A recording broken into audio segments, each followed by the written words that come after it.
परिवारवाद आप कह रहे हैं और ऐसा जो सामने जो हुआ है, लेकिन उन्होंने तो सीधे अपने बेटे को पार्टी और परिवार से ही निकाल दिया। इसमें भी लोचा है, इसमें भी लोचा है। निश्चित रूप से लोचा है। इसमें कानून की नजरों से बचने के लिए ये भी एक चाल है। क्या होना चाहिए इसके लिए कि ऐश्वर्या राय को भी नाइंसाफी मतलब उनके साथ भी अच्छा हो और इसके साथ ही जो अनुष्का यादव उनके साथ भी। इन लोगों ने तो दो दो बेटियों का जीवन बर्बाद किया है। ये समाज के लिए भी दोषी है, कानून के नजरों में भी दोषी है। ऐश्वर्या राय सामने आकर कह रही है कि जब उनके बेटे का ऐसा कुछ था तो उन्होंने शादी क्यों करवाया। वो ये भी कह रही है कि उनके साथ नाइंसाफी हुआ है। बिल्कुल नाइंसाफी हुआ है।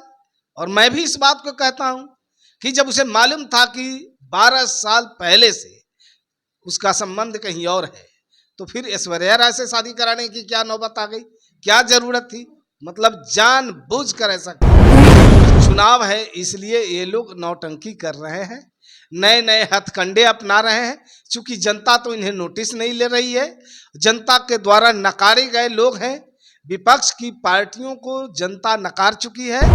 निश्चित रूप से हम अब आज वो कहते हैं कि निष्कासित कर दिए, और मैं कह रहा हूं कि फिर चुनाव बीतते बीतते फिर उससे तेज प्रताप को फिर पार्टी में लाएंगे, फिर पार्टी में उनका दबदबा कायम। और दूसरा जो सबसे बड़ा अहम सवाल है कि आप कहते हैं कि जमीर जाग गया इसलिए तेज प्रताप को पार्टी से निकाल दिए। उस समय आपका जमीर नहीं जगा जब ऐश्वर्या राय को घर से बाल पकड़ के घसीट के पीट के उसको घर से बाहर निकाला। जिस आरोपों को लेकर के तेज प्रताप जी को आपने निष्कासित किया, तो क्या विधानसभा से उसकी सदस्यता समाप्त करने को लेकर आपने विधानसभा अध्यक्ष को लिखा?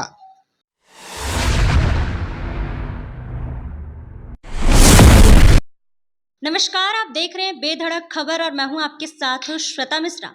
लालू प्रसाद यादव के बड़े बेटे तेज प्रताप यादव अपने फेसबुक पर एक पोस्ट करते और आपको बता दें कि सिर्फ एक बार नहीं बल्कि दो दो बार वो पोस्ट करते और उस पोस्ट को डिलीट कर देते हैं और उसके बाद वह अपने ट्विटर एक्स हैंडल पर आते हैं और कहते हैं कि उनके द्वारा जो पोस्ट किया गया था वह उनके आईडी को हैक कर लिया गया था और जो भी फोटो डाला गया है उसे एआई से एडिट करके डाला गया है। जिसके बाद आपको बता दें कि लालू प्रसाद यादव बड़ा फैसला लेते हुए अपने बेटे को 6 साल के लिए पार्टी से और इसके साथ ही परिवार से भी बाहर कर देते हैं।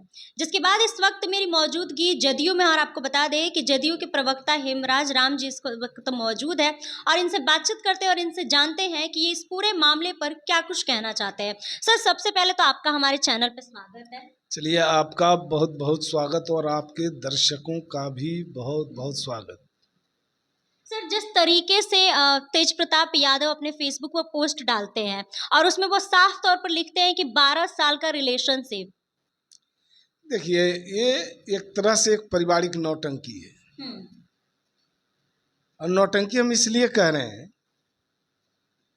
कि पूरे प्रकरण को आप जब गौर से देखेंगे तो आपको ऐसा ही प्रतीत होगा। लालू जी निष्कासित करते हैं तेज प्रताप को और ट्वीट करते हैं ट्विटर पर, एक्स पर, लेकिन वो पत्र कहाँ है, किसको पत्र सौंपे, निष्कासन का पत्र, उसको उसका जो है नियमावली के तहत जो प्रक्रिया है उस प्रक्रिया के तहत इन्होंने क्या कार्रवाई किया अब तक अनभिज्ञ है। दूसरी बात मैं ये कहना चाहता हूँ कि लालू जी ने तेज प्रताप को 6 साल के लिए निष्कासित किया पार्टी से। चलिए, 6 साल के लिए निष्कासित किए तो आजीवन क्यों नहीं किए? चलिए, मान लिए जिस आरोपों को लेकर के तेज प्रताप जी को आपने निष्कासित किया, तो क्या विधानसभा से उसकी सदस्यता समाप्त करने को लेकर आपने विधानसभा अध्यक्ष को लिखा? ऐसा भी नहीं हुआ। और दूसरा जो सबसे बड़ा अहम सवाल है कि आप कहते हैं कि जमीर जाग गया इसलिए तेज प्रताप को पार्टी से निकाल दिए।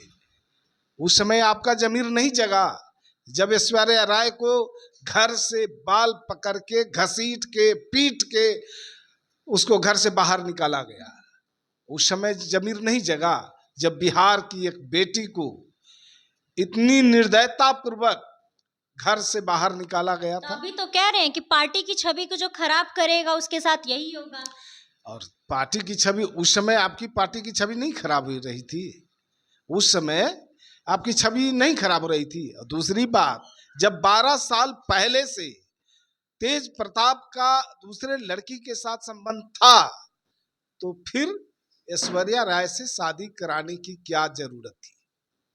तो मतलब साफ है कि एक साथ दो दो बिहार की बेटियों का जीवन आपने बर्बाद करने की कोशिश की। ऐश्वर्या राय सामने आकर कह रही है कि जब उनके बेटे का ऐसा कुछ था तो उन्होंने शादी क्यों करवाया। वो ये भी कह रही है कि उनके साथ नाइंसाफी हुआ है। बिल्कुल नाइंसाफी हुआ है।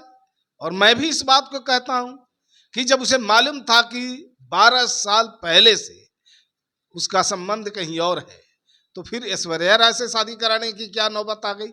क्या जरूरत थी? मतलब जानबूझकर ऐसा किया गया। जानबूझकर। तो सर विधानसभा चुनाव पे इस पर का मतलब क्या असर पड़ेगा? अभी चुनाव है, इसलिए ये लोग नौटंकी कर रहे हैं, नए नए हथकंडे अपना रहे हैं। चूंकि जनता तो इन्हें नोटिस नहीं ले रही है, जनता के द्वारा नकारे गए लोग हैं। विपक्ष की पार्टियों को जनता नकार चुकी है। चूंकि एनडीए का जो कुनबा है, एनडीए मजबूती के साथ जनता के दिलों में जगह बनाए हैं। नीतीश कुमार जी ने जो बिहार में काम किया है, इसकी बदौलत बिहार की जनता के दिलों में नीतीश कुमार जी के प्रति अटूट विश्वास और भरोसा कायम है। अच्छा, ये भी कहा जा रहा है कि विधानसभा चुनाव है इसीलिए लालू प्रसाद यादव ने ऐसा किया है और उनके परिवार के द्वारा ये जानबूझकर किया जा रहा है। निश्चित रूप से हम अब आज वो कहते हैं कि निष्कासित कर दिए, और मैं कह रहा हूं कि फिर चुनाव बीतते बीतते फिर उससे तेज प्रताप को फिर पार्टी में लाएंगे, फिर पार्टी में उनका दबदबा कायम रहेगा। तो क्या होना चाहिए इसके लिए कि ऐश्वर्या राय को भी नाइंसाफी मतलब उनके साथ भी अच्छा हो और इसके साथ ही जो अनुष्का यादव उनके साथ भी। इन लोगों ने तो दो दो बेटियों का जीवन बर्बाद किया है। ये समाज के लिए भी दोषी हैं, कानून के नजरों में भी दोषी। तो कुछ ऐसा होना चाहिए ना कि मतलब दोनों के साथ सब कुछ अच्छा हो। देखिए, कानूनी तौर पर जब आप बात करेंगे तो भारतीय न्याय संहिता के धारा 42 के तहत 82 के तहत पहली पत्नी को रहते हुए दूसरी लड़की से शादी करना एक कानूनन जुर्म है। इसके लिए 7 साल तक की सजा का प्रावधान है। तो इस तरह से तो उन्होंने एक जुर्म किया है कानून की नजरों में। तो उन्होंने जिस तरीके से अपने बेटे को निकाला है परिवार और पार्टी से, तो ये किस हद तक सही है? मतलब जिस तरीके से वो ये अपराध किए हैं, इसको लेकर उन्होंने निकाला है, तो ये सही है कि गलत है? ये राजनीतिक लाभ लेने के लिए एक ड्रामा है। ये ड्रामा है। बिल्कुल ड्रामा है। तो जसवी यादव को भी लेकर कहा जा रहा है कि अगर ऐसा ही होना था तो उनके ये छोटे बेटे को भी निकालना चाहिए जब उन्होंने किसी और कास्ट में शादी किया। तेजस्वी जी को तो अगर भ्रष्टाचार की बात करें तो सजा याफ्ता भी है। अरे सजा याफ्ता की बात क्या करें जब खुद जिस पार्टी के राष्ट्रीय अध्यक्ष सजा याफ्ता है और चार्जशीटेड उनका बेटा है, जो आज बिहार में जनता के बीच झूठ बोलने के लिए जा रहे हैं, पार्टी का कमान संभाले हुए हैं। तो सारा का सारा कुनबा तो कोई सजा याफ्ता है, कोई चार्जशीटेड है, कोई आरोपित है। तो क्या कहना है? जो भ्रष्टाचार में लिप्त पार्टियां हैं, जो भ्रष्टाचार में लिप्त नेता हैं, जो परिवारवाद और वंशवाद पर टिका हुआ है, तो ऐसे पार्टी का कोई भरोसा नहीं।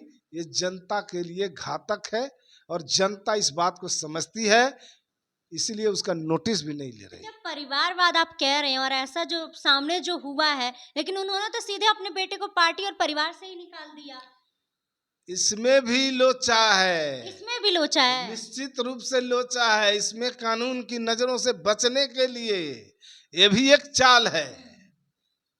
अब पूरी संपत्ति है। अब पटना में 43 बीघा 12 कट्ठा 16 धुर जमीन, कई शहरों में जमीन है, दिल्ली में है। तो इतनी बड़ी अकूत संपत्ति और 4 साल की उम्र में अकूत संपत्ति के मालिक बन जाते हैं तेजस्वी, और तेज प्रताप जी भी उसमें एक हिस्सेदार हैं। तो उनको अब एक नया ड्रामा शुरू हुआ है कि हम संपत्ति से इन्हें बेदखल करते हैं, परिवार से अलग कर देते हैं, ताकि जो अभी ऐश्वर्या राय ने पिछले दिनों जो 36 करोड़ रुपए मुआवजा की मांग की थी, अब वो 36 करोड़ के डर से भी ऐसा हो सकता है नौटंकी किया उन लोगों ने। तो सर लालू प्रसाद यादव तो सिर्फ फेसबुक पोस्ट के जरिए ही ऐसा कह रहे हैं ना, ट्विटर एक्स हैंडल के जरिए ही, उन्होंने तो कुछ जारी नहीं किया है। निश्चित रूप से मैं बार बार कह रहा हूँ एक ड्रामा है राजनीतिक लाभ लेने के लिए ये ड्रामा रचा गया है।